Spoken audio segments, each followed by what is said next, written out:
Welcome, guys. This is our first podcast. Runs the channel, mods by Ben, and then you got Dave, former owner of MainFrame Customs. We came up with this name for this podcast, the Build Culture. But you never know; it might change. To be honest with you, it might change. But so far, that seems like it's a good one, right? Seems like it's a good one. Yeah, I like it it. is. I think I think it fits. Yeah. And to be honest with you, like when I was thinking about it, like I was thinking like when me and you, Ben, we were going back and forth, we were like thinking like, dude, like what should we name this? Because it's gonna be really hard to find like one that's available on Instagram or like whatnot, any other platform. And like I don't know, I was like thinking because it is like we're interested in the niche of PC building and just like you do custom work, you do PC builds. Like all three of us are in the field of PCs. So it's like, so I was like the build culture because the build and then the culture part, because like a lot of you guys, the viewers, they're gonna hear the culture. They're gonna see how it is coming from, creators and, business owners, right? Their side. And I think it was a nice name. But yeah, I'm just saying, who knows? We might tomorrow wake up and find a better name, or we might not, and it might just stick with it. But yeah. No, but yeah. I think just for the name, for the build culture, it goes beyond just PC builds. We're trying to build a community of people who are like-minded like us. Yeah. That's why I think it's pretty fitting for the name for build culture. Yeah, and I think it encompasses a lot of different backgrounds. So like you mentioned, we have the builders, we have the people who actually create, and then we have the like business owners who have like a more deeper background of like the back end stuff and the background of what the industry is. So it's cool having all of that come together. So I think the community as a whole, you get a whole bunch of different views from it. So yeah, I think that's a good name. So yeah, and I'm actually like really interested. When I first met you, and I didn't know who you were, and Ben, explained to me, he's the previous owner of MainFrame, and Yeah. I was like, oh my God, I know that company. Like I always see custom cables, and it's really interesting to see like, somebody who's like a creator like myself. It was never in the business of manufacturing or, producing equipment or producing accessories for PC builders, how it really was. You know what I'm saying? Yeah, no, So I kind of want to exactly. I want to kind of like talk to you about that too a little bit later. But Sure. yeah, guys, I'm excited. Yeah, same. This is the first episode podcast. No, Sweet. I think it's cool because the thing is like we're in our day-to-day grind. And some of us are just we get up, we do our thing, and we get to work. But at the same time, there's a lot that goes behind that. From even like for me, it's like creating ideas or a business or a company comes up to me saying they want a custom build. And I'm like, sure, Yeah. but what do they mean about a custom build? Sometimes they just want something theme based, or they want a scratch build, like I just did with Bamboo Labs. So it's like people want to know. That thing with Bamboo's Lab, I told you already. That was sick. It's amazing, man. I think when me and Dave, like when we first saw it, when we did the test run on this podcast, and you were kind of like showing us the process that it takes to do it, dude. It was like, I was like, holy shit, dude. So much work. I was like, man, like that's a lot of work. So it just came out sick. And like to everybody who sees this video, I don't know if it's gonna be out by the time his project hits you can talk about it, right? Yeah, it's already out. Yeah. Okay, so by the time you guys see it, if you guys are at the Tustin Micro Center, it's because it's right there, right? Yeah, it got shipped out yesterday, so that's the plan, is to be shipped out in Micro Center. Okay. Yeah, Jeez. I'm gonna check it out next time I go to Micro Center, which I'm always there. So I'm gonna be out there. I'm gonna call Ben. I'm gonna be like, Ben, guess where I'm going? Going to Micro Center. Exactly. Yeah, those people are lucky down there. They got they get to see that in person. This is pretty neat. It's always cool seeing everyone's like projects come to life, and then see it in person is completely different than seeing it online in pictures. So that's really cool. It's trip. It's like seeing a celebrity. It's like you see it on Instagram, and you see it like, and you're like, oh my God. Well, once again, I appreciate you guys for being a part of this podcast. It's something that we kind of been brainstorming on this for quite some time. and we're finally putting work into it. Some of you guys who are just watching this and don't know who I am, I run a channel called Mods by Ben, and originally the channel was for a custom mods and also scratch builds. I came from a photography background, so when I got into this space, I'm very into aesthetics. So I wanted to design my own machine. So once I designed my own machine, I posted on Reddit, and it pretty much went viral on Reddit. Because the reason why it went viral, because at that time, 2019, people were wondering if it was a render, and it wasn't a render. So there was a lot of discussion on Reddit trying to figure out if this thing was real, because the way it crafted, it looked like a render basically. And it all started from there. And even now I'm still doing scratch builds, but from the scratch builds, now I'm getting into more 3D printing. Before that, I was into lasers and CNC machine, and now I'm tapping into different machinery, which is 3D printing. Yeah, I mean, like somebody like me who's not really, I don't know much about 3D printing, or just like when I told you this so many times, when I first saw you or first knew of you, it was all CNC stuff. You were doing like distro plates, you were doing the whole, your signature bend, your tube bends with the brass tubes and stuff. And I just never seen that. I just never seen anybody on the internet do that. So I was like, who the hell is this guy? My name is Aryan. I run the channel Wired Hardware. If you guys haven't seen my channel, it's just pretty much PC builds. I do water cooling from time to time on there. And also I do, product showcases and stuff like that, more on the vlog side of PC building. I don't really do that much like crazy product showcasing. It's more like on the vlog side. Like I love picking up the camera, point and shoot style type of PC stuff. And honestly, I learned that, like, major shout out. He's actually one of the guys that I used to watch a lot. And before I got into content making myself, and that was Bitwit. And I really liked the way he did that, like the whole vlog style, like kind of make it like a lifestyle mixed with tech stuff. So I kind of throw my own style on there. But yeah, so water cooling I do from time to time. And what I like to focus on with water cooling, especially my own personal builds when I do them, or when I could do them with other brands, is really work with glass. And yeah, I've been doing it I've been creating content for I think 4 years now, maybe 3.5, Nice. 4 years. I started off YouTube, then I got into shorts, and now I'm all over the place. I'm trying to figure out where I want to really put my focus on. I'm going to continue to do shorts, but start getting back heavily into YouTube and start, pumping out at least a few, maybe 2 minimum, at least 2 a month. My name's David Miller. I was the former owner of MainFrame Customs. I started back in about 2012 with the actual business. I formed it more. I was going to school then. And at first, it was just a hobby of mine. Something I like to do was just to make cables. And I had a knack for it. So I enjoyed doing it. And it was actually in this very room that I'm sitting in now where I started the company. And I had a table here to the left of me. Yeah. I had a table here, like a workbench next to me, and I would make cables, and I have my supplies here, and I would actually pick and pack the orders here. And eventually it grew and grew to the point where I was able to just quit college altogether, dropped out, and then I went with the business full time, rented a house, and then we ran the business out of a house. And then, long story short, that grew. I then got a warehouse and then ran that out of the warehouse for the last, 10. I was there for about 9 years, I think, in the warehouse, and then sold the company. So it's kind of my journey. Happy. It was really, really fun. I met a lot of great people. Ben, you guys included, went to all the trade shows a lot of times. I really I didn't really come out behind the scenes. I kept pretty private until recently. And, but yeah, I love talking about it, and it's a fun time in my life, and I enjoyed every part of it. And I still like cables. I still obviously like the PC industry. I still build computers.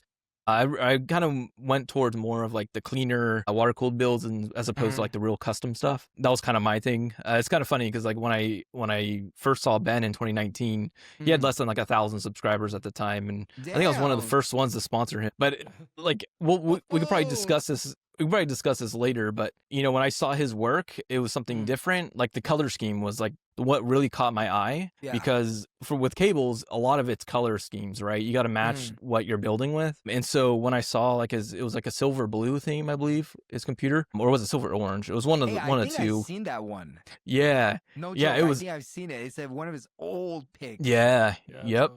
You It brought it was back actually it was recently. sweet. Yeah. Yeah, it was so nice. And as soon as I saw it, I was like, all right, this guy's got talent. I got to reach out to him.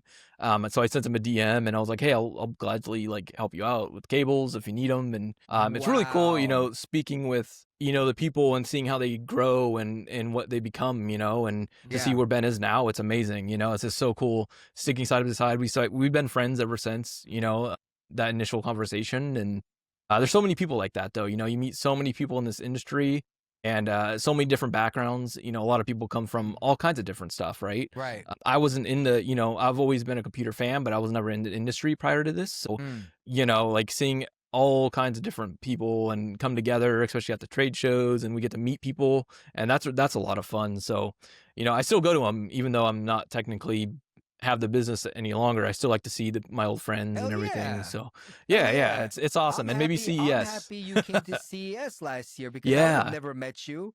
And you know Yeah. what? You know Yep. what's so funny, dude, that you say like you reached out to Ben.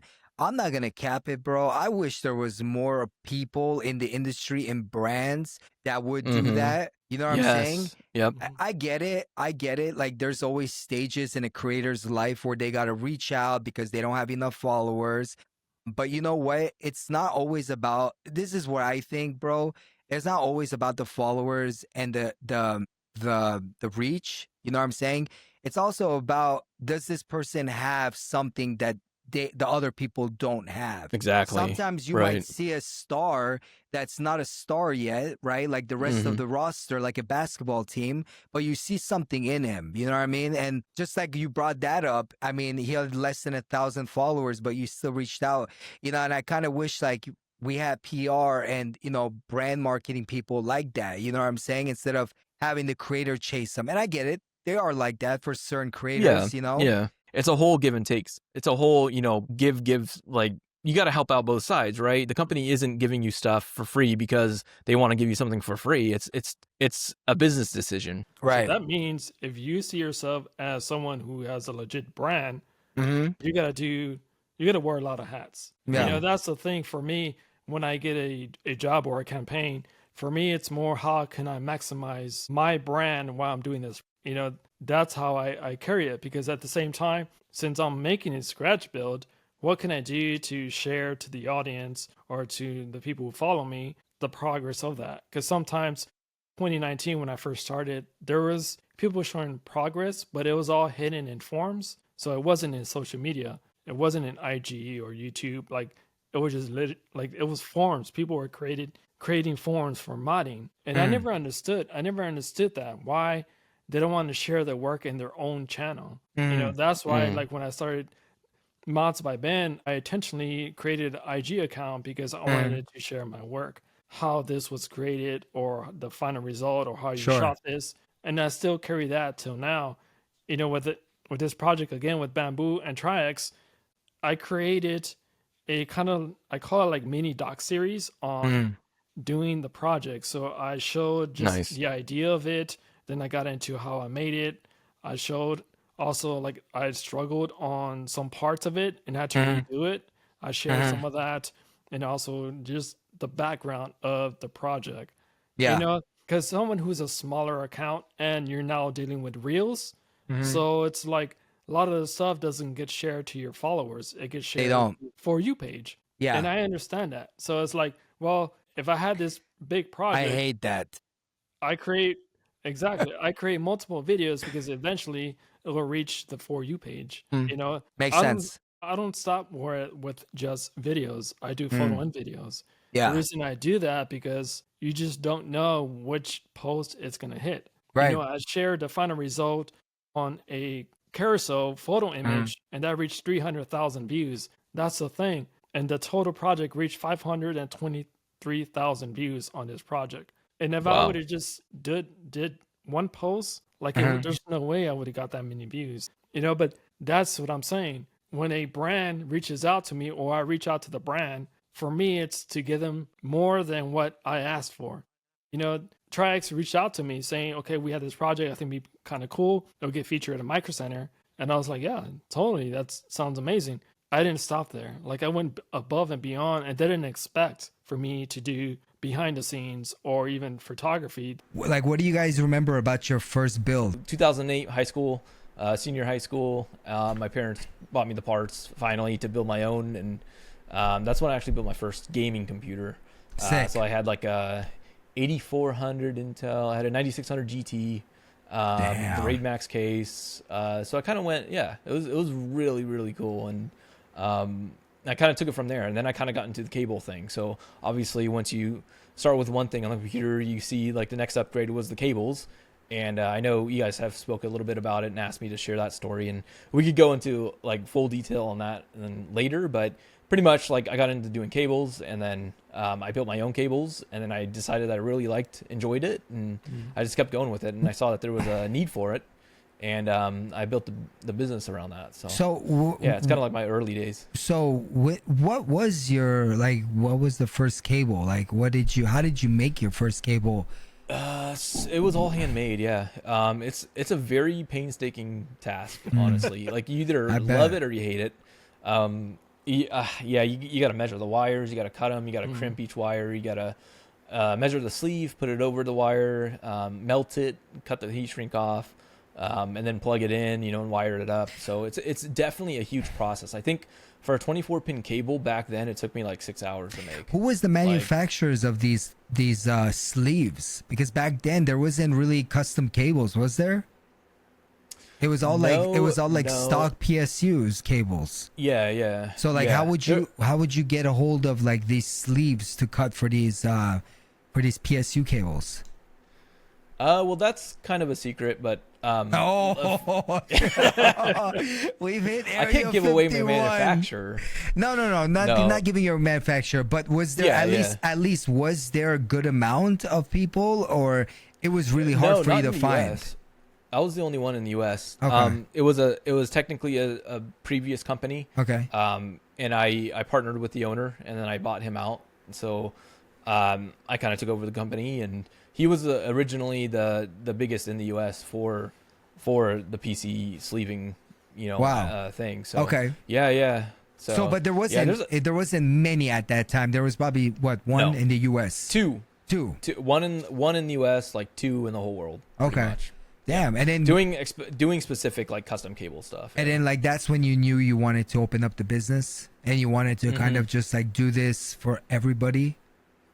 Yeah. There, and then like from that, a lot of other smaller ones popped up. A lot of other guys kind of did what I started when I first started, which making them in your room, and then you start making them for friends, and then they want some, and then you end up being able to do it, which back then there was a space for it, right? I mean, there was enough demand for it, and it was a lot of fun. Like I enjoyed doing it, making something and creating something. I think that was probably the biggest part of it. And once you're finished spending 12 hours making a set of cables, you look at it and you're like, wow, that's something I created. Honestly, it's awesome. It's cool. It's awesome. And I would love to learn, not to do it as a business, but to do it as a project for once, at least one of my builds. For sure. I think you're right in a sense that I can imagine how annoying it could be. Like it's real tedious. talk. It's tedious work. I'll say that. It's tedious for sure. That's sick. Yeah. That's why I never did. Yeah, thank you. Too much work. I always made him for him. Damn. When Ben says that's too much work, it kind of scares me because what he does is a lot of work. Yeah, and right. When was the first time what was the first PC you've ever had, or you owned one, or like how did you get in love with this whole like custom stuff? That's my question. Do I still love this? When I get into this industry, it's like it was around the pandemic area, and I was doing photography, but I was trying to figure out what's next in my life. Sure. And the pandemic hit, it kind of pushed me to go in a different direction. So originally I was going to go back to school and study to be an industrial designer, because I always like making stuff and I wanted to make product. So I did research, and there was a school by me in where I live, and you can study not necessarily industrial design, but it kind of will lead me into that road. Mm. So I went to the school and talked to the professor. He said, yeah, we can teach you some stuff like that. And he said, or, I don't know, I just won't forget. He said, the software we use right now, we don't have anything that's Mac based because that's all I had. I run everything on a Mac. He said, we have just PC software that you're going to have to get. And I didn't have a PC.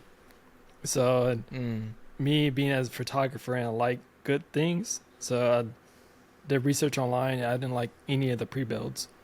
I don't like no pre-build. So I decided, you know what, let me try to make my own. So I went to, there's a Fry's by me. So I went to grab hardware, and originally they were going to put it together, but I decided to do it myself. So I got the hardware and I did it. But my first PC build was in a Razer case, but it was one of their small form factor builds. I shared it before, and I liked it, but it didn't give me enough freedom to create. So I just put the parts in, and I just didn't enjoy it. So then I decided to mod a case. So I modded the case, which was, I ended up finding the company called Parvin, which they did custom acrylic cases. Okay. So I went back and forth with them on a design. And at that time, I didn't know too much design work. So I was just doing a lot of research, getting inspo, sharing them what I like. So they came back to me and they did a kind of like mock-up render, which was more of an organic type shape looking, which was a white acrylic case. And back then, there wasn't a lot of white stuff. So I ended up getting this case from them. They made it for me. And I decided to hit up BitsPower to see if they can sponsor me for this project. Mind you, this is one of my first projects, so I didn't have a big following. So I hit up BitsPower, and they're like, yeah, whatever you want, we'll send it. So BitsPower ended up being one of my sponsors, very first sponsors, without having a following. And I was really grateful for that, because back then BitsPower didn't send a lot of stuff to a lot of people, and they happened to send it to me. So I did it, but I told them I wanted to do the gold brass fittings. Yeah. So it was all gold. So I ended up getting their tubing, and I'd figure out how to bend the tube to more the organic shape. So it was a white with gold brass tubes on the inside. That's the build that actually put me on the map, because that's the build that went viral on Reddit. And from there, that's how it all began. And then what's funny about it, because I posted on Reddit and went viral, and then I can remember it was a couple weeks past, Asus hit me up out of nowhere. After BitsPower? Yeah, Asus hits me up after this project. I guess they're lurking on Reddit, because some of these brands used to look on Reddit to see what's going on in the community. That's crazy. So this is crazy, because they hit me up and they're like, we have a campaign going on for, I think it was a 2060 RTX 2060. What was an RTX? It was the GeForce 2060. I don't think it was a Ti. Right? Did it make a 2060 Ti? I don't even know. Let me see. 2060. But so it was one of the 2060s. So I didn't know what it was. And I didn't know who Asus was. I didn't know anything, because I didn't come from. They did have a 2060 Ti GTX. Yeah, I think it was a 2060 Ti. So they said we saw it. 2030. Yeah. Yeah, they had 2080 too. Yeah. But it was one of the lower end GPUs.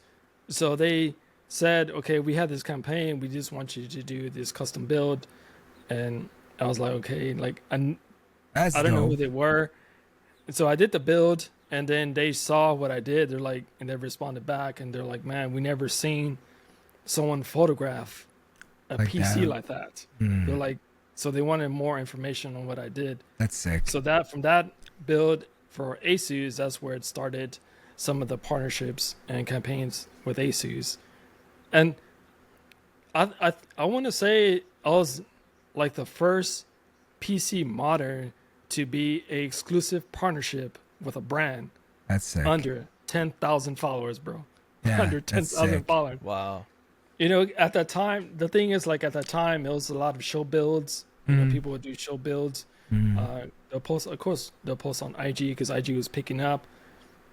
For them, it was when the person that was running that department, for her, was more about the art form and the execution of the art form, how you present it.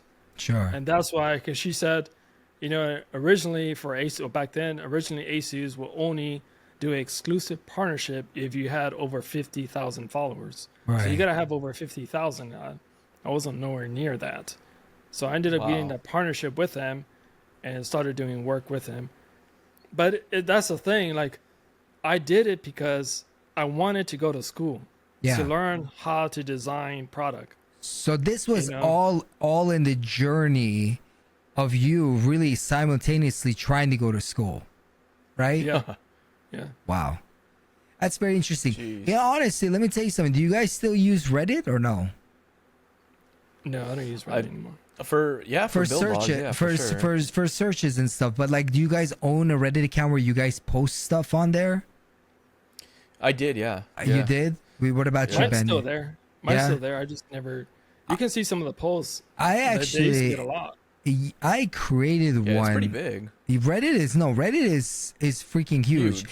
And I created one just actually last night. That's what's trippy about this. So Oh, I wow. created a creator account on Reddit last night because I was like, why am I not on Reddit? You know, I should be more active on Reddit. Instead of using it so much for like searching and stuff. You know, because that's what I mainly use it for. You know, find like subreddits and stuff like that, and just like memes and funny stuff for PCs, or just like see what other people like what they say about their hardware. You know, I think Reddit is pretty powerful, man. I think it's still. I think huge. it's It's still a very huge powerful. tool.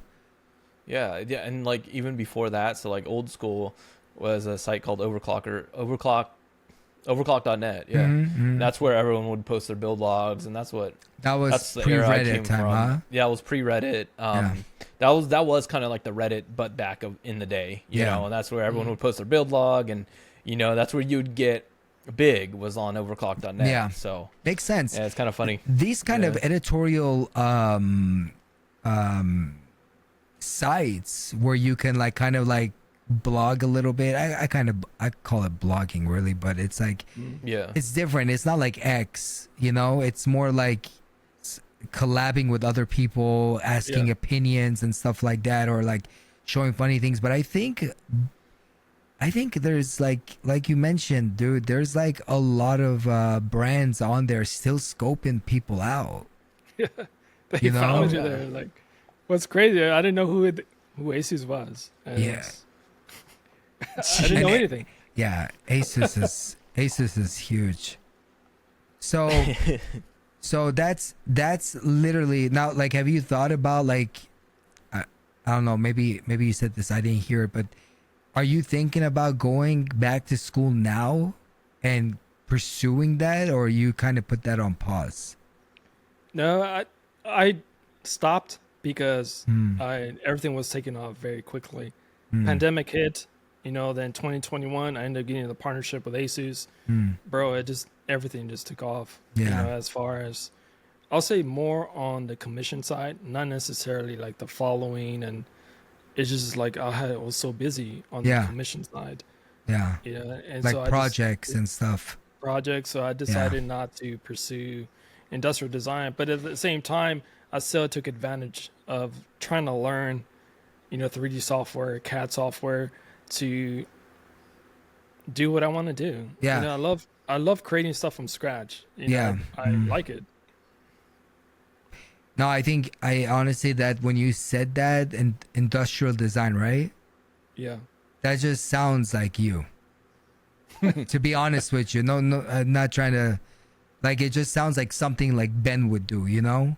Just because of maybe your work reflects that. A lot of your PC builds are, and I'm not trying to gas you up or anything. I want everybody to know that No, I'm really like when I saw your stuff, it just looks industrial, and I like that.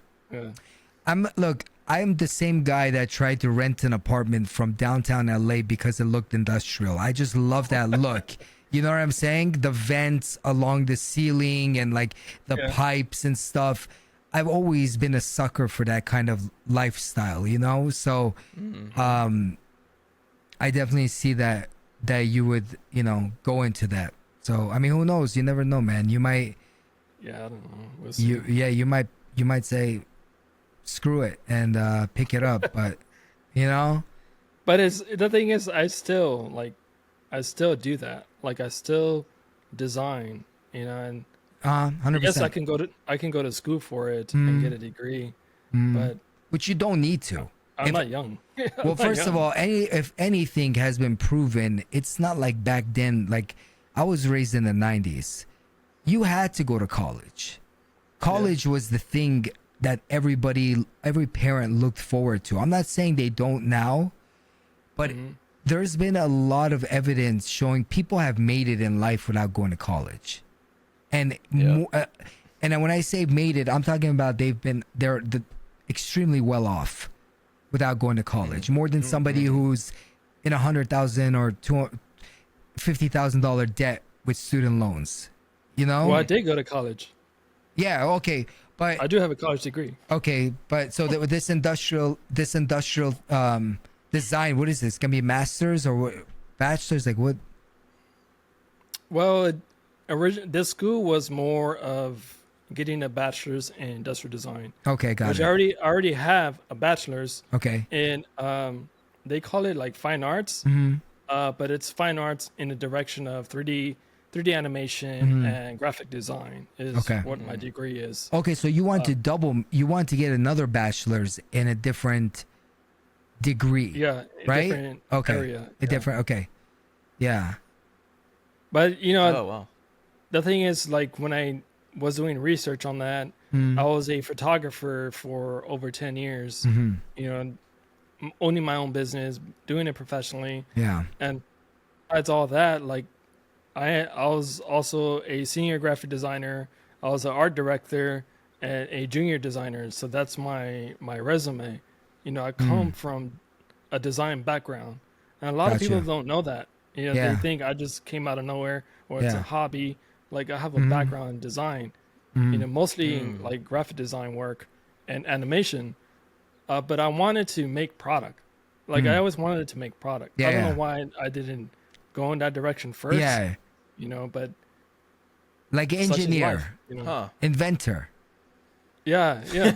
You know. Inventor. Yeah, Just inventor. making stuff. Yeah, like, I feel trying you. to solve problems and just making stuff. I feel you. I 100% see that, and it's just your work shows it, man. But yeah, for anyway, sure. I mean, like, I went to school, but I'm just saying, like, you know, you go in a lot of people go in so much debt and shit. You know what I mean, you know, and Yeah. it's like, Yeah. it's like crazy. sometimes you don't even need it, but, you know, there are other people that, you know, pursue degrees and certificates not because of where they want to get with it, but because they wanted to fulfill something within them. You know, Mhm. you know what I'm saying? Yeah, totally. Yeah. But I started similar to like Dave, but I had it a little bit younger. I think I was like, I don't know, like I want to say 11 or 12. I bought a PC from CyberPower PCs, and I didn't like it. It was like complete garbage. I just wanted to get a PC because my parents were gonna buy me one, and I just picked anything before they changed their mind, you know. And then when I learned more about it, even more, right? And I would just open it up and just go to CompUSA, just buy parts, put it inside there. And by the time I knew it, it was like a completely different PC. And then I didn't like the case, you know? and then I switched out the case. So it pretty much became my first custom build. But like when I say to you guys that I didn't even spend maybe a week with that PC originally, like I really mean it. Like I had it for a week You and I destroyed it. I just started a new RAM. The motherboard didn't have an AGP slot. It had a PCI slot, not a PCI Express, PCI, which had the most horrible graphics cards you can imagine. All the cool graphics cards were on AGP. Like I'm talking about all those AMD like those colorful ones, the waifu, what are they called? Waifu? The ones with the animes on it, or 3D voodoos. Yeah, they you remember I that? will say this. Yeah, like the old graphics cards were so sick. Like my 9600 GT had like the bullet casings, and like it just looked like a graphics card. I don't know why. Like these newer things nowadays don't look like, I don't know. They look cool, but like hold on. The ones back then were so cool. Just let me say something. We recently went to TwitchCon. I'm not even gonna try to like. I'm not capping when I say this. Like I really mean this. Okay. Asus had a really sick card. Their Matrix card. Oh, you've seen it? Yeah. I think that one. Like I think that one resembles. Nice, don't get me wrong. What you're talking about. No, but I get what you're saying. I get what you're saying though, but I tell you, if you didn't have an AGP connection on your motherboard, you were pretty much SOL. You couldn't get the good graphics cards or anything like that. And I feel like most of my childhood, whenever I had a PC to have, you know what I mean, it was stuck with PCI slots. Again, to the people, I'm not talking about PCI Express. I'm talking about PCI, you know, just without the E, which just was horrible, dude. You know what I mean? Man. But yeah, that was... I've got it, because you guys grew up at West Coast. Yeah. And also, Tony grew up in the West Coast. So all you guys were in computers very young. Yeah. I grew up in like central US. Uh-huh. Oh, we're just thinking about sports. Yeah. That's all. We weren't thinking about computers or nothing. I was thinking about sports too, but the only sports that I really watched was soccer. And that was because my dad got me into it, because, you know, he's Persian. You know, Middle Easterns, they love football. We call it football, okay? Not soccer, but soccer. And that was the sport I watched. But PCs, I don't know, man. It always just, I was a gamer, you know. I was a real big time gamer. Like I enjoy games more than movies, watching TV, watching series. It was just because I felt like I was in control. You know what I mean? Like I could move this character anywhere I want. I could do whatever I want, of course, to what the developers allow me to. But it was just a lot more fun. It was a lot more engaging than just watching a movie. You know, because you watch a movie for an hour, it's done. Even if you replay the movie, it's the same outcome. And you watch it enough, you can remember the lines. But gaming was just different. And I think like it's entertainment. It's entertainment, and it's also competitiveness. And also, you know, obviously when you're a kid, your imagination runs wild. So it's different than when you're an adult gaming. It can still have the same effect, but I think it's way different when you're a kid, you know? Plus you have all that freedom of not working. You're living with parents, you're gaming, you're having a good time. So like then, you know, you discover a PC and you're like, holy cow, like there's ways to upgrade this, you know what I mean? You know? But totally. But yeah, and so okay, so all of us have water cooled, right? Yeah. Okay, so we all water cooled, and I want to ask you guys, because I already know my answer. This is something that I want. Do you think water cooling is worth it now, 2025?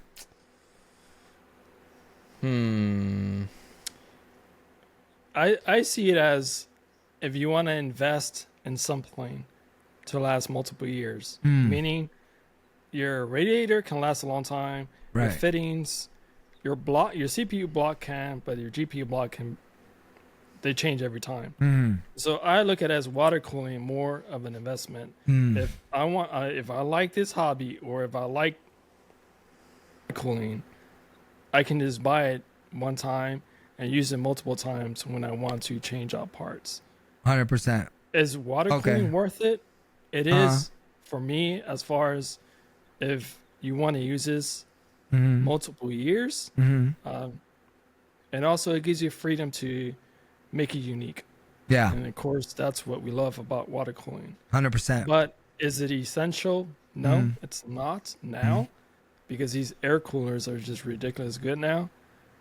But not only that, but the cases are also better airflow now. So it's like it's not working to favor water cooling. You know, a lot of the stuff is working very efficient now. Right. Without water With the new cooling. coolers and stuff. Yeah, it's New like coolers, it's AIO like cases of better airflow, exactly 100%. I agree with you. I think like, dude, like 4 years ago, if you know, you had to, you know, yeah. it just wasn't that good. Like, you can easily reach up to 80 degrees Celsius real quick gaming, you know, sometimes even 90. And you couldn't even overclock on it. If you overclock your GPU or CPU, you're kind of like, you know, you're stuck, you know?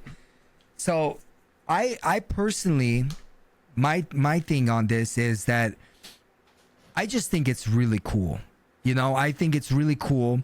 I think it comes down to the aspect of going a little bit extra with PC building, you know,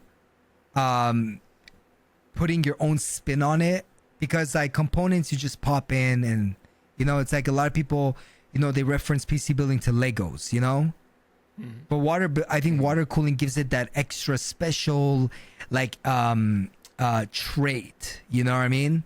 But like you said, Ben, I think that these days coolers are really good, and I think you can, you know, yeah, with the sacrifice of some thermal acoustics and noise, and you know, you can make it in the low 70s, you know, high 60s, you know what I'm saying?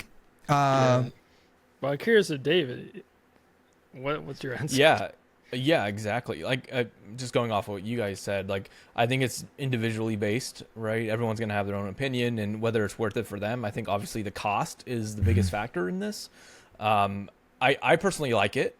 I do. I think aesthetically, I do it more for, honestly, the aesthetics more than like the temperatures. Back then I used to do it for both, like more than anything, but nowadays it's definitely more just for looks. I love the look of the water cooled system. So for me, I like doing it, and it's fun to do. And of course, you know, but I agree, like right now my GPU is just air cooled because I didn't want to block it. I didn't want to, you know, like like the biggest thing for me right now is selling the card later down the road. And I think that's a big factor for a lot of people, is the resale value on blocked cards is a lot harder to sell your card, because most people, it's so much easier just to sell a card that's already has a stock cooler. Yeah. Because that's what most people want. And, you know, like then they could block it or do what they want. So I think for that situation, the GPU, I think nowadays is kind of a toss up, right? You can either go both ways, water cool it or air cool it.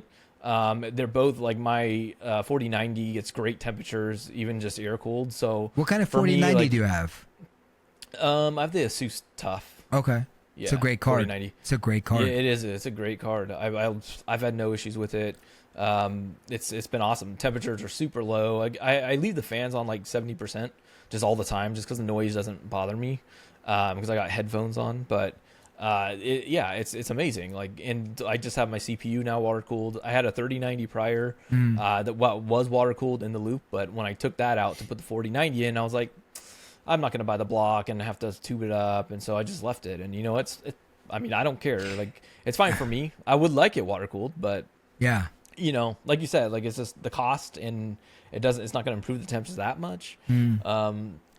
So yeah, I mean, you know, so I think it's just individually based. Yeah. We all know the number one killer to these components is heat. So I guess what Ben said, just lasts longer.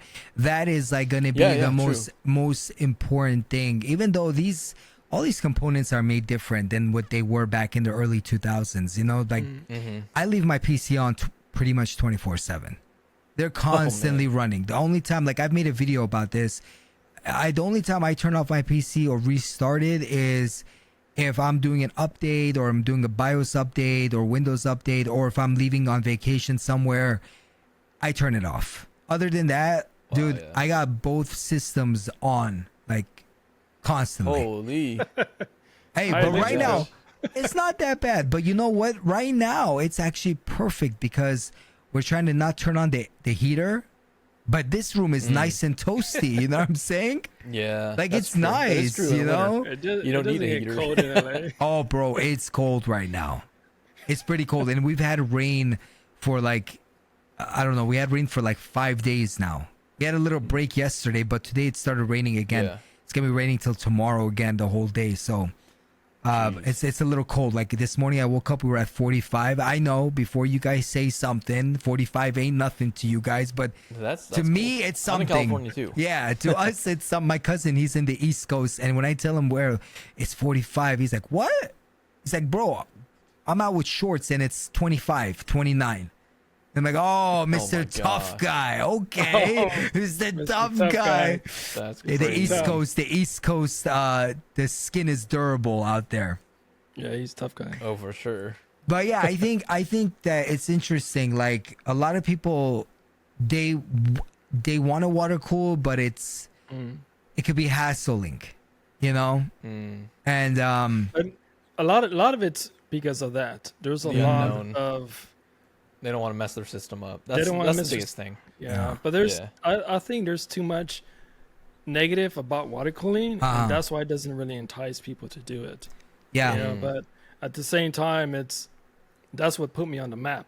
You know, sometimes it can be your water cool your system can be your blessing. You know, to grow your account or to get noticed. You know, because if you do an AIO every time, you know, everyone knows what that looks like. But what if you change it up and you do water cooling system, and all of a sudden it's like you get new followers, you get people enticed. Oh, how did you do that? So new content coming in, like that's the thing. and you become better because water cooling is not easy. It gets easier when you do it maybe once or twice. And I'm speaking for myself.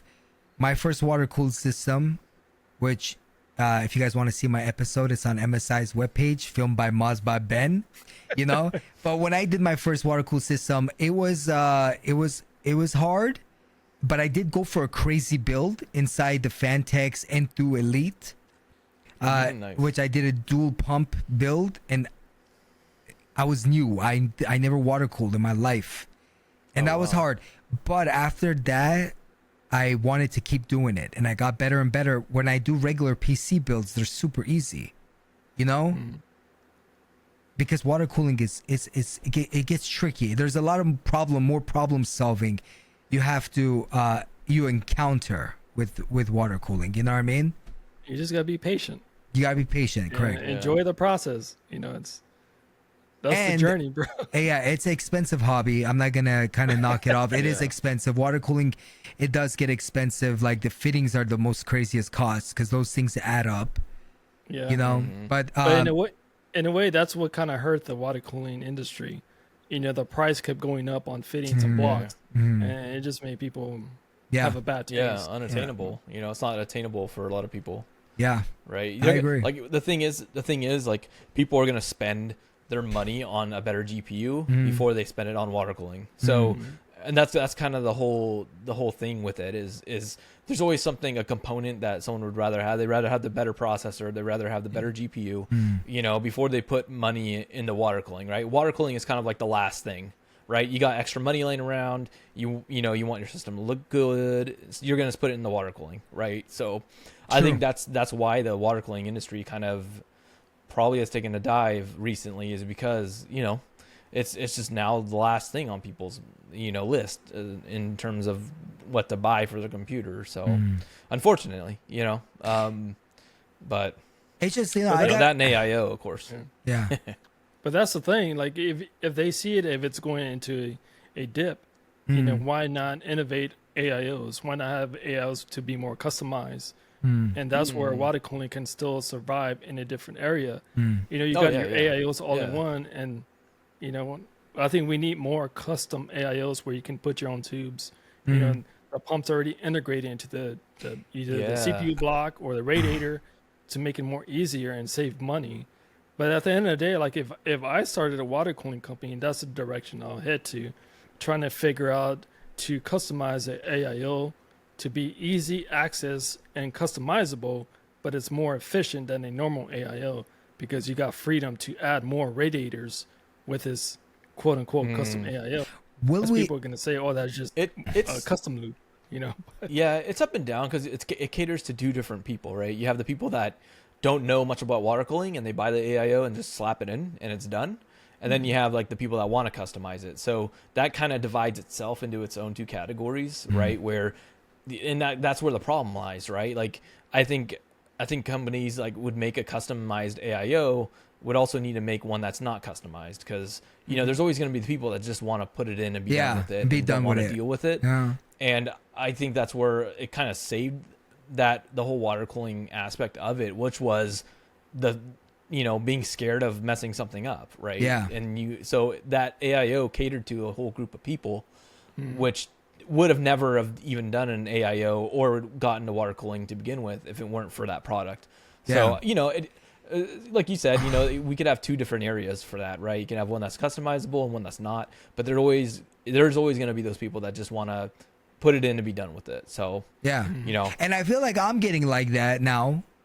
I feel like I'm getting like that. I'm being honest with you. I'm getting, the burnout gets real, especially like, building PCs and stuff. And it's repetition. And I give a lot of props to, people that can just keep going, because, I don't know. I have a different way of dealing with it. You know what I mean? Like burnout and stuff. I always try to at least take a little break, and even though I know, like, if I take a long break, it's going to be really hard for me to come back into it, even though I love building PCs and stuff, but there are times where I just like kind of just like want to shut off, maybe for a day. I don't know. I deal with it differently. How do you guys deal with it? Like with burnout, just like in general with just like PC stuff?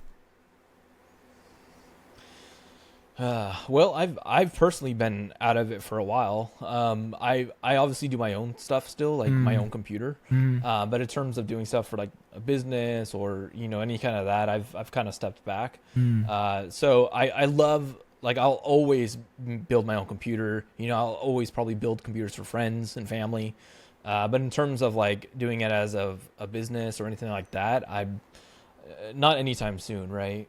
So for me, it's the build every once a year or 2 years. I'll update it or I'll interchange parts, but for the most part, I'm kind of just leaving it as is. Do you build a lot of PCs for your family, or like do they ask you, they say, hey Dave, can you build me this? Dave, which one, which CPU and GPU is a good am I gonna bottleneck Dave? Oh, see, the thing is, they don't know, like, these they're home users, they don't even ask, they don't even know what, Windows is compatible with each other, right? They're just like, oh, can you make mine faster, or can you update it, right? So it's very level in terms of like the seriousness of what they want to do with it. So it's that kind of stuff. It's not so much like the crazy builds, custom builds I'm doing. I'll do it for myself and maybe a friend, but for family, it's just the typical like make it faster, basically. do you charge? Family, I don't really ask, but they'll usually give me something for it. Okay. I don't like to ask. But, good for you. So they usually just give me something, So I'm okay with that. But if it's something like a build for a friend or someone I don't know, obviously, I'll probably ask for something, but they usually know. Like they're not gonna. I see. I wouldn't ask a friend to build me a whole PC. I wouldn't feel right. So I'll give them something. So because you don't shoot content, right? Have you thought about it, like for shooting PC builds? That's what I used to do. Yeah, I used to do that on YouTube. I would do all my build logs, so I'd film everyone, and it got pretty big. Like I was doing, like, I think when I stopped making videos, I had like 12K subs. This was like 2010, 2011. So back then it was a lot, and I look back and I'm like, man, maybe I should have continued with that. I think it could have been something big for YouTube. But it's hindsight, you know what I mean? Like I can't change anything 100%. About it now. I wish maybe along the line I continued doing it on the side, but of course, like with you, I did everything myself with the business, so I was always so busy doing something. So creating content on the side on top of that would have been too much. I would have had to pick either do content for YouTube or continue with the business. So I chose the business just because back then, YouTube wasn't paying much. It's not like now. So it's not like now at all. No. So for me, it didn't make sense to continue at the time. Which I kick myself now because I look back and I'm like, man, that could have been huge, right? Had I kept going. But it is what it is, right? I mean, I could always continue and pick it up. But we'll see. So what about you, Ben? Because I know you do a lot of builds. How do you deal with that? Like with the burnout, do you ever get tired and just kind of want to take a break? I think everyone goes through that. If you're human, you're going to go through burnout. Yeah. One way or another. Yeah. But how can you kind of progress out of the burnout? Yeah. One, you got to accept that you're burnout. It's okay to accept. Damn, that's so true. The thing is, I've been doing this for so long, and just creating in general for so long. You learn to embrace where you're at sometimes. It's if I get a burnout, I don't want to do this anymore. I try to figure a way for me, I love going to museums. I love going out there and seeing other people's work, especially the old stuff, because I'm very drawn to traditional ways of art. So I always go to museums, when I can. That's interesting. That is interesting. And that's like, I just love seeing others people, work of art or like work of art, but how did they get? If you go to the museums and you actually read some of the stories that's tied to the painting, most of the time you will see the struggle that like you see, and that's what it's on certain things. I know what you mean.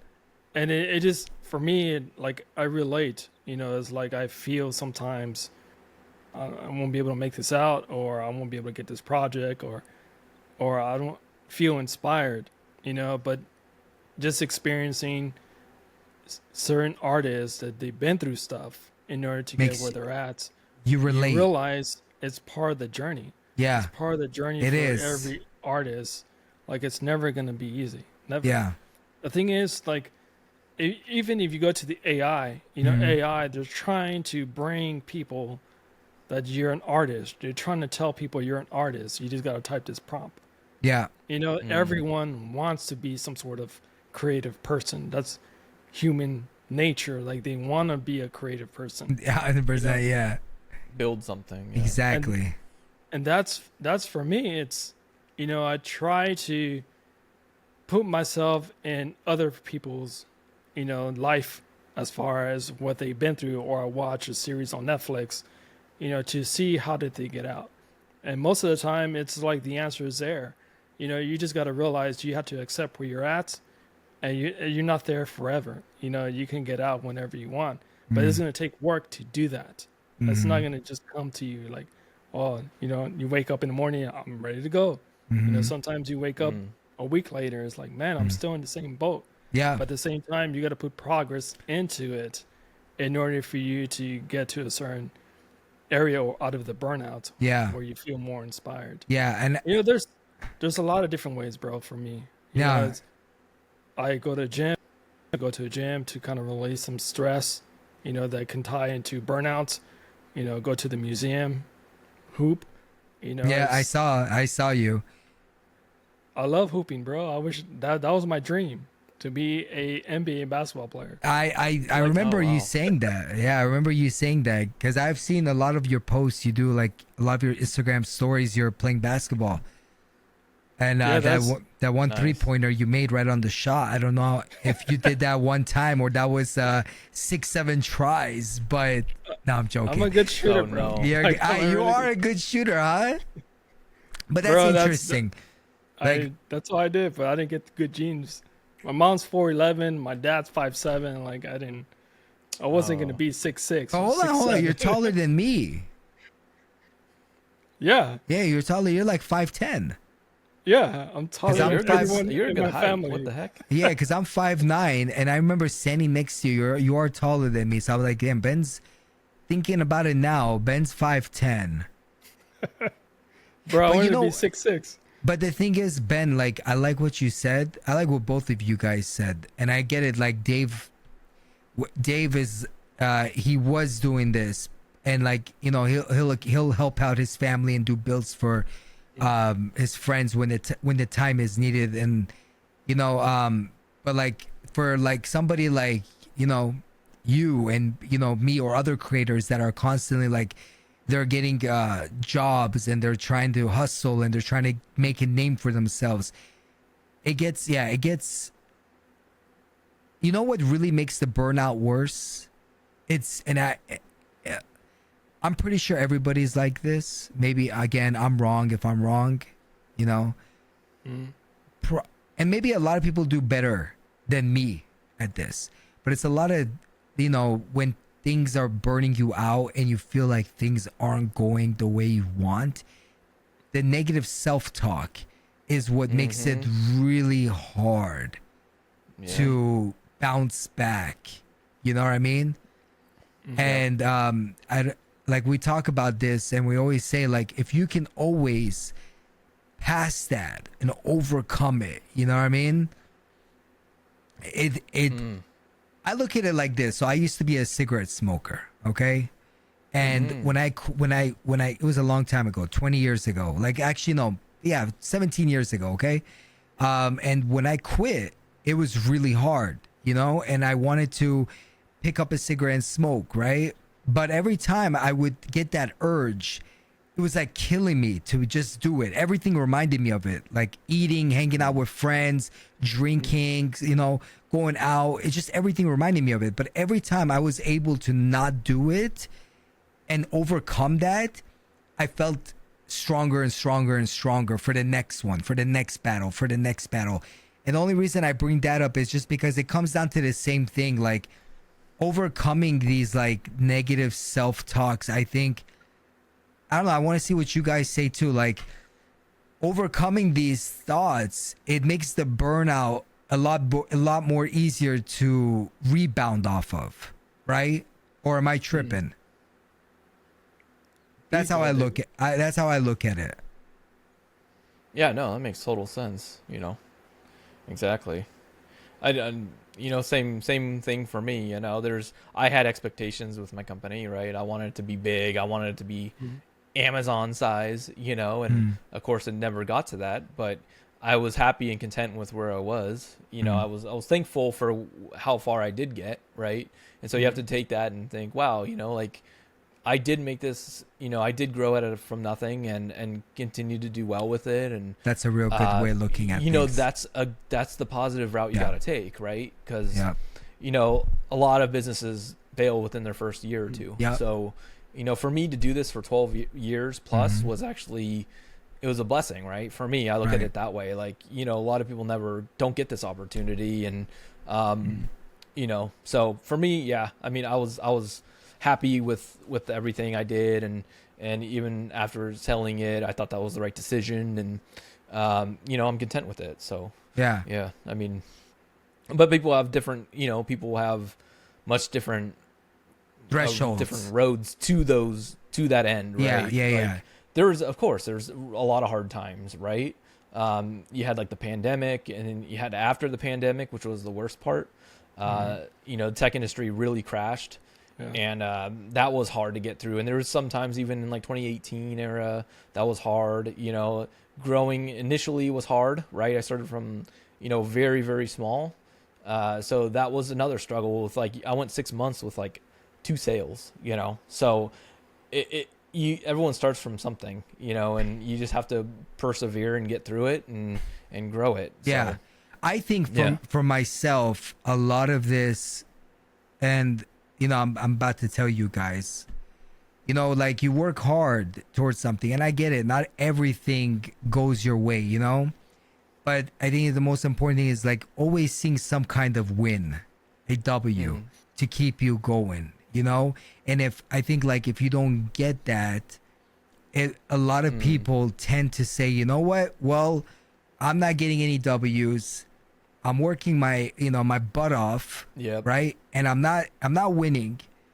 Why am I even Right. doing this, right? And the burnout Yeah. gets worse and worse and worse, and then you start convincing yourself that you have burnout when you're not really burned out. All it's happening is that, like you said, Dave, like if you can look at it, what is the saying? Looking at a glass half full, is that what it is? Yeah, like half empty. Yeah. Half full, right? on Like that line. like Yeah, looking at the benefits, like you said, you built a company from ground zero. I did this. I would have never been where I'm at 5 years ago. 5 years ago you would have been wishing you were here. So what is really not going my way? And I think like having that kind of mentality and just understanding that would help a lot, Oh yeah. But again, we're all human, Yeah. we all want to win, right? Yes. And when Yeah. you play a game, Ben hoops, right? Or whatever, any sport you can use as this. If you're playing a team and you're constantly just like losing, I think I brought this up earlier last week. If you're constantly, it becomes not fun, right? But that's the thing. Like, I personally am trying to transition from, because before when I ever started this whole content, right? It was just being happy that I was able to just, one day be able to talk to one company, one brand, but then I guess I got used to that, and that became not good enough. I'm just keeping the 100% with you guys. You know what I mean? Yeah. I'm talking Yeah, about of myself, and that became not good. And it's a struggle, always trying to remind yourself that, hey, the version of you 5 years ago would have killed to be in this version of you today that you're sitting around and things are not so called a W for you. You know what I'm saying? Right. And I think if you can tame that, the burnouts would be a lot easier, And obviously doing like what Ben said, I think that's a really good idea. I didn't think about that. Just seeing other people outside of which you're burned out of, right? Outside of whatever, let's just say for the sake of argument, we're talking about PC stuff, right? So like outside of PC stuff, right? Paintings and sculptures, or just like other ways people get creative, right? And kind of just seeing that and getting inspired to just say, you know what, you do get some juice. It is some common sense. Like what you said, Ben, it does make sense, because when I personally look at other people that are non-PC building and stuff like that, and it kind of gets me happy to go back into my niche, my hobby, and push more. You know what I mean? Yeah. Does that make sense? No, it makes sense. Even because when I started doing these mods, like I was never into gaming, because I was into more photography, more of that side of stuff.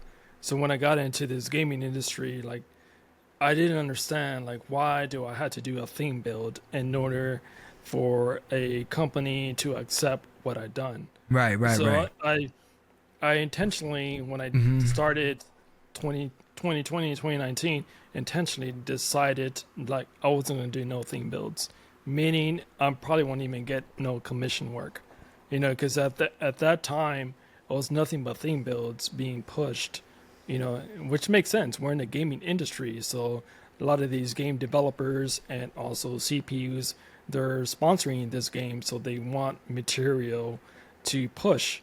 So when I came into this arena, I wanted it to come in as a individual artist expressing himself using tech on how I can create art by using. And it didn't accept very well, because I didn't do the 90-degree bends. I didn't do parallel lines. Like I did wild stuff, and it took a while for the industry to accept this wild, crazy runs. I see. And that's what you see now. I see. If you look now, like you see a lot of people trying to push more of the creative runs. At that time in 2020, like people would talk about me. They would send messages like, "You're doing this all wrong. You don't belong here. You got no influence." Oh my God. That's the thing. Like I could have took all that negativity and just left. Forget. No, it. yeah, and I think the most important thing is, dude, for anybody on here, Like if you let me just say something for whoever's watching this. I don't know how many views this is even going to get, if anybody's going to watch this or not. But if you do want to do something, you got to just do it, and you got to not really give a damn about anything and just have fun with it. Honestly, like it's all about like you can first of all like content. What I learned, and I learned this the like pretty hard way, you don't need all these fancy things for content making. If you got something that could just your cell phone, which has a better camera or sometimes as good as a camera as like one of these like crazy cameras, DSLR cameras, you can shoot content with that. There's so many creators that have, you know, extremely like blew up, like they blew up like really big with just cell phone stuff. You know, and like you said, and if like anybody says, hey, you know what, this is not good, or this is, you're not doing a good job, or you should do this, I always look at it as like, okay, that's, everybody has a right to their opinion, you know, but why should you, the person that's getting this feedback, get so upset and be like, yo, like I'm not gonna do this no more, or just like some kind of drama to start over it, you know what I mean? Yeah, it's like I could have gone a different direction, but I decided on my own way. Yeah. But even when you do that and you bring a, I wouldn't say new, but I guess you bring a perspective that's not really tapped into the industry. You know, people are wondering like, why is he doing that? Like, why is he going into a direction of more of the art form as far as for me, I call my work, it's more like a sculpture. I just use tech to create this. Oh, that's fancy. Yeah. I like that. That's where I came from. Yeah, you know? yeah, I know your background. I know, and a lot of people that don't know, they'll find out once they Google or they go on. I mean, shoot, you are on Google. Type in mods by Ben. You will see, I'm serious. You are on Google, so I mean, people could find you like that and see what you're talking about. I remember somebody on TikTok one time commented on one of your builds. They said, "Damn, this is a $53,000 build. It looks like something Picasso would make." And you know what?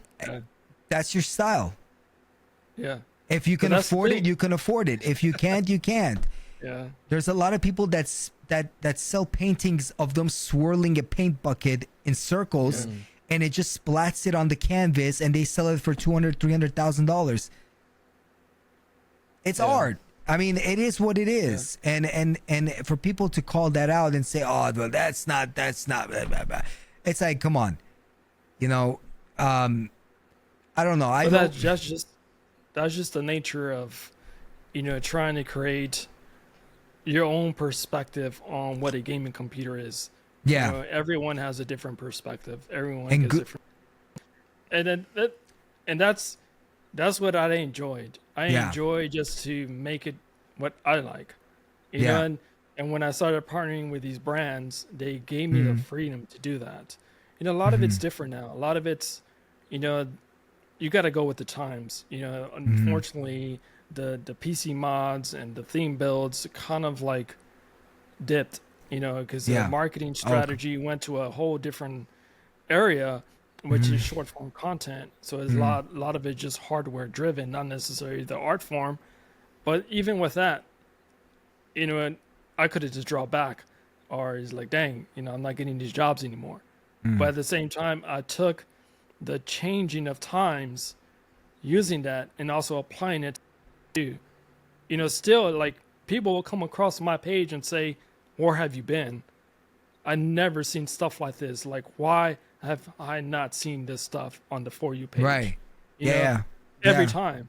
You know, that's the thing. But if I stop, there wouldn't be people like that finding my work. Exactly. And the thing is, the algorithm knows trends. The algorithm is one messed up thing. Trends. It's a messed up thing. Let me tell you, because I get the same comments. Some people are like, "Yo, where the hell? Like, where were you? You have not seen you in 6 months." I'm like, dude, I'm posting 3 times a day. How do you not see me? You know? And that's just algorithm, man. And you know, it is what it is. And I always just think, you know, just like you said, write it out and do it because you love it. Do it because you have fun. And eventually, you know, everything changes. Nothing stays the same. There's a balance in life. There's a balance in everything. Everything goes up. Everything goes down, right? It's the equilibrium of everything. And I think a lot of my problem too, I don't know about you guys, okay? But I have talked about this I'm I have ADHD, you know, so like my attention gets taken away too quick. I get bored too fast. There's certain things I procrastinate on, you know. So it's a real battle sometimes to try to stay relevant or try to stay on top of the game. You know what I mean? And it gets hard. It gets really hard. But I think that, like, I don't know. I don't know if you guys have ever had issues with trying to focus on certain things and you guys get sidetracked, or maybe you guys deal with something like this. But for me, it gets really tough sometimes, man. Yeah, I mean, I think there's always a time, there's always a time when you don't feel like doing something, right? Like working or doing something that you have to do, and you just got to pull through it and get to it. 'Cause otherwise it won't get done. Like in my instance, I did a lot of stuff by myself. So, I knew like if I didn't do it, then it's not going to get done. And, that customer's not going to get their order, or if so there's so many things, that come to mind with it. But you just have to do it. Otherwise it's not going to get done. So you're, see, like that mentality that you're saying, like that's what my lady says, right? But for somebody like me, right? And I'm just keeping it 100% real. Like I still get all my stuff done, but it's like, it gets really difficult, like really extremely difficult. But like, that's what my girl says. She's like, look, sometimes I'm doing things and I don't feel like doing it. Right. But it's like, I don't know if it's only people that have like ADHD or what's going on, but like we're constantly looking for a dopamine hit. You know what I mean? Like constant dopamine rush. You know what I mean? And if the task is boring, even PC stuff could get boring sometimes. I struggle with it. And I know there's probably people like me that are creators, but yeah, man, it gets really hard. It gets really tough. It's like a constant battle, you know what I mean? And it gets tough, and but like you said, Dave, like, yeah, it has to get done. That's why a lot of my stuff get done, like the stuff I do with brands and stuff. And like even my own content, shooting 3 times a day. Some days I don't feel like it, man. Like I'm like, well, yeah, I think taking a break is definitely what you should do. Have a set schedule. I think is really important. That's another thing. For a while there, I would do emails as soon as I got up. Sit down, do like an hour of emails. That was typically replying to customers. Then I would start shipping, packaging orders, and I would do that most of the day, actually. And then later on in the day, I would do extra stuff like, checking inventory, making cables, doing any kind of marketing. So do product photos, stuff like that. That was towards the later end of the day. So I kind of ran with that schedule, and it I liked it. I enjoyed it. So, but I can tell your executive functioning is on par. It's good. Like you're good at organizing. No, it's not Not me all trying the to make time. it really. Yeah, I mean, I think everyone has some sort of, in this regard, not everyone's, no one's perfect. So I think there are definitely days where I didn't feel like doing anything. I mean, everyone has those days, I think, where it's just like, especially for me, it's like sometimes I sit down and been like, wow, like, do I really want to do this? Like, do I wish I was doing something else? Damn. So I think, and a lot of people have that, especially in business where they've started something and they look back, 5-10 years later and they're like, all right, well, I'm done doing this now. I want to do something else, and that's totally real. That's a lot of people have that. And, cause I think it's really like important because me personally, like when I was growing up, right, I just could never focus. I could never pay attention. If you were talking to me, my head's somewhere else, and it wasn't on purpose. It wasn't that you're whatever you're saying is not interesting. It was just like automatic. Like you're saying something to me, and I'm hearing, did I leave this on? Did I do this? Or I need to do this. Oh, what am I gonna eat today later at lunch? Oh, am I gonna meet up Ben for whatever? It's constantly, and I was always like, what's up with me? You know what I mean? And ADHD has helped me a lot creatively. It really has, because it makes me think so fast that I can always think outside the box. So I do see it as a very positive thing. But if I don't control it, I can get lost and spiral. And I don't mean like spiral like, you know, go crazy. I mean just like spiral and like I just like I don't feel accomplished, right? I then tend to burn out. Then I tend to it's like a ruminating thing. You know what I'm saying? That happens. So I think a lot of people, I think it's just the only reason I bring this up, to be honest with you, is like we don't talk about this kind of a lot, you know what I mean? And I think I think it'll be really cool to just like whoever's watching to just not know that they're not alone. You know what I mean? I mean, I've done a lot of things, real estate and all this, now, you know, have a channel and just try to take it somewhere, but you know, we push, you know what I mean? What about you, Ben? Have you ever had issues like that with, this kind of like just being not focused or distracted, or just like some part of you that's just always like, you know? Yes, because I am a business owner. So you're always nonstop thinking, you know, how I'm going to get this next project. Yeah. Or, you know, how I'm going to pay this bill. You know, so while I'm in a project, I'm also thinking about those things. So sometimes it can be a hinder, you know, producing a project more efficient because you're thinking of so much other things, you know, by the same, you know, you have to accept responsibility. You know, you signed up for this, you know, no one said this will be easy. You know? Yeah. It's not going to be easy. Yeah, You know, it's if it not. was, It's so many not. people would be doing it. You know, long term. Exactly. Yeah. You know, but the thing is, you're human. You know, you want the best for yourself. You want the best for your family. You want stuff to 100%. go perfectly, but that's never gonna happen. It's never gonna happen. You might get a glimpse of stuff going, you know, pretty well. It might be a long time going pretty well. Then all of a sudden you get something happens, or you know, you lose a job or something like that. You know, but that's just the nature of The game. us humans living life. You know, life hits everyone in different times. Yeah. You know, so distractions are always going to be there. They're always going to be there. But knowing how to handle those distractions is what's going to help you long term. Yeah. You know, Yeah. bro, it's like I'm going 20 years doing this full time, and it's still not easy. You know, sometimes I want to quit every time. Yeah. I But you wake up, don't. I don't want to do this anymore. I Yeah. don't, because But you're still here.